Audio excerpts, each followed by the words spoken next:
Hi, everyone. Brian Whitmer here with the latest issue of European Financial Forecast. So, yeah, certainly one of the strangest months in market history. Obviously, GameStop, Reddit, Robinhood, that was the big story, largely a US story, but it exposed some critically important facets of this market that everyone who trades Europe should know about. And Europe got caught up too. I mean, Nokia was obviously a target of the short squeeze. I showed two more heavily shorted stocks in the stock 600. So this was a global story. I know it's been dissected to death, but I do want to break it down a little bit more because there's at least one aspect of this that I think has been totally overlooked in the mainstream press. And it says something important about the market going forward. Next, I wrote a lot about the economy this month, specifically something I don't discuss that often, which is taxes, right?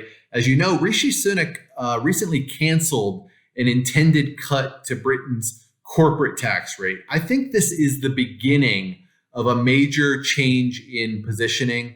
And to illustrate why, I put together a chart of tax rates all the way back through the 1970s. So it spans like 7 different administrations. And I think you will see why the issue of tax hikes has suddenly come to dominate the financial press, right?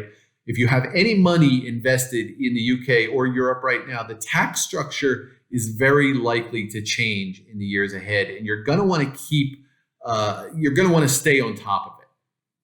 So finally, I show some charts really that just kind of speak for themselves this month. One of them illustrates just how ill-prepared Europe's banks will be in the event of another credit crunch. We essentially look at 2 metrics of financial health.